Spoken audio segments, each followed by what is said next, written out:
সরকার যে একটু বেসামাল অবস্থা, এখন স্থানীয় পরিষদ নির্বাচন দিলে তো দেখা যাবে যে একটা গৃহযুদ্ধের মতো অবস্থা হয়ে যাবে। মুজিবুর রহমান মঞ্জু, আপনার কাছে এই জায়গাটায় আমি একটু জানতেই চাইবো, এই যে জাতীয় সংসদ নির্বাচন, স্থানীয় সরকার নির্বাচন, কিছু দুই একটি দল ছাড়া বাকিরা সবাই জাতীয় সংসদ নির্বাচন, দুই একটি দল যারা চাচ্ছেন স্থানীয় সরকার নির্বাচন আগে, বলা হচ্ছে যে একটি দলের আত্মপ্রকাশই ঘটেনি, তারা সেই আত্মপ্রকাশ ঘটানোর সেটা একটা কালক্ষেপণের, বিশেষ করে কালক্ষেপণ শব্দটা ব্যবহার করা হচ্ছে।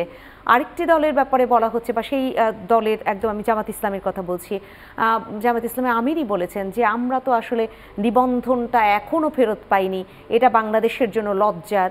তাহলে এই লজ্জা কাটানোর সময়টা আসলে চাচ্ছেন কিনা, বা সেখান থেকে স্থানীয় সরকার নির্বাচন তারা আগে চাচ্ছেন কিনা, কারণ এই আলোচনাটাও আসলে রয়েছে।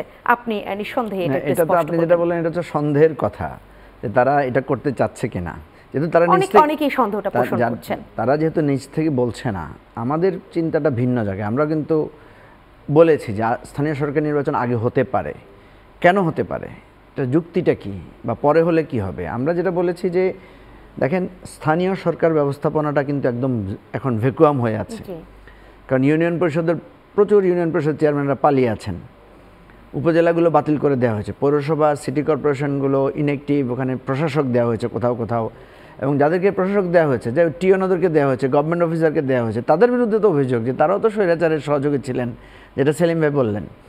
ফলে এই যে আমরা হঠাৎ করে সবাইকে বাতিল করলাম, বাতিল করে সেগুলো আবার ভ্যাকুয়াম হয়ে গেল, সেই জায়গা থেকে বলা হচ্ছিল যে এই সরকার, স্থানীয় সরকার ব্যবস্থাপনার জায়গাটা একটা দায়বোধ আছে। কারণ স্থানীয় ধরুন মানুষের ওই যে প্রতিদিনকার যে ভাতা হয়, বিধবা ভাতা, তারপরে আপনার এই প্রতিবন্ধী ভাতা, সেবামূলক জায়গাগুলো কিন্তু খুবই হসপস অবস্থা চলছে সেখানে।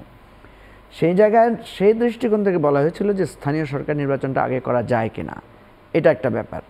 এখন কথা হচ্ছে, সেদিন আমাদের আলোচনা যেটা উঠে এসেছে, যেটা সেলিম ভাই বললেন যে অনেক রাজনৈতিক দল বলেছে সরকার যে একটু বেসামাল অবস্থা, এখন স্থানীয় পরিষদ নির্বাচন দিলে তো দেখা যাবে যে একটা গৃহযুদ্ধের মতো অবস্থা হয়ে যাবে। এখন কথা হচ্ছে, সরকারের এই বেসামাল অবস্থা জাতীয় নির্বাচন দিলেই বা আপনি শান্তিপূর্ণ কিভাবে হবেন?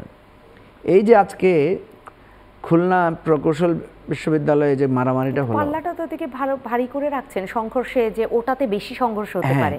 তাহলে আপনার প্রকৌশল বিশ্ববিদ্যালয়ে যে গন্ডগোলটা হলো, সেখানে পুলিশের ভূমিকা কি ছিল? সেখানে প্রশাসন কি করেছে? কয়জনকে গ্রেফতার করেছে? বা তারা মারামারি, আমি দেখলাম যে বিজিবি মোতায়েন করতে হয়েছে, বিজিবিকে টহল ডাকা হয়েছে। তার মানে কি? আমরা যে কথাটা রিপিটেডলি বলছি, দেখেন আমরা হয়তো আমাদের ভয়েসটা দুর্বল বলে হয়তো গুরুত্ব পাচ্ছে না কথাটা, আমরা কিন্তু বারবার বলছি যে এই সরকারের যদি নিয়ন্ত্রণ না থাকে, আপনার পুলিশ যদি, প্রশাসন যদি নিয়ন্ত্রণ না দেয়, কি আপনি জাতীয় নির্বাচন দেন বা স্থানীয় নির্বাচন দেন, দুইটাই তো অবস্থা খারাপ হয়ে যাবে।